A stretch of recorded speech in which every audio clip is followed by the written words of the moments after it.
What's up mga idol? For today's video ay pag-uusapan natin yung mga possible cause kung bakit or causes kung bakit mahina yung airflow rate ng inyong package aircon sa control room. Pero bago yan, intro muna tayo.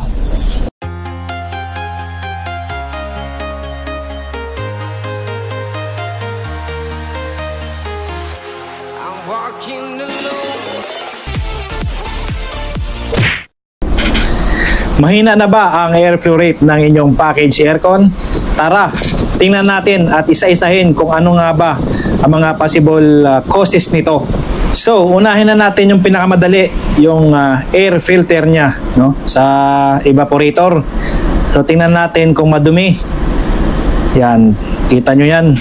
Tinuturo-turo ko kung saan yung evaporator at filter dyan.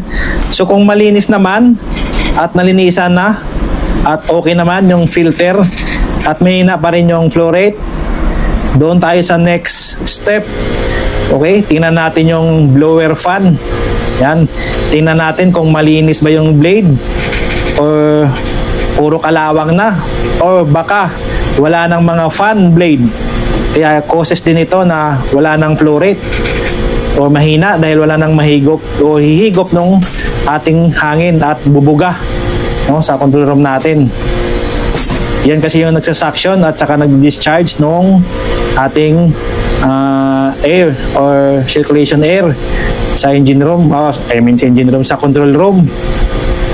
So, next step tayo, kung okay naman yung blower natin, goods naman, tingnan natin yung belt. Kung may punit ba yung belt natin o wala ng belt. Okay, kung anong problema sa belt natin. So, tingnan natin yan, yung tension ng belt. At ngayon, kung napalitan na natin ng belt at ganun pa rin, mahina ang flow rate.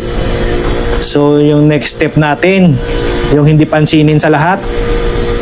Yan, tingnan nyo naman yan. Yung belt pulley natin.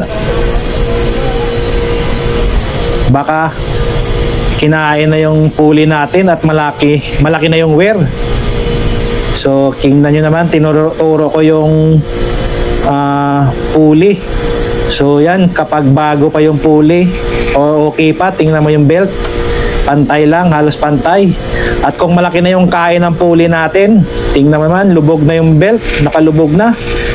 So, ito yung dahilan kung bakit mahina yung airflow, dahil nag-slip na yung belt natin. Kahit bago yung belt natin na nilagay, ay ganun pa rin dahil maluwag na yan yung bagong belt doon sa pulley. So yun mga idol, sana ay nakuha nyo yung mga possible causes. So recap natin, unang-una yung air filter sa evaporator, pangalawa yung blower fan, at pangatlo yung belt, at yung pang-apat ay yung pulley. So yun lang yung mga dahilan, no, ng umihina yung airflow rate natin. Okay, so kung meron pa kayong madagdag, ay comment nyo sa baba para naman malaman ng ating mga viewers. So yun lang. Thank you. Approve.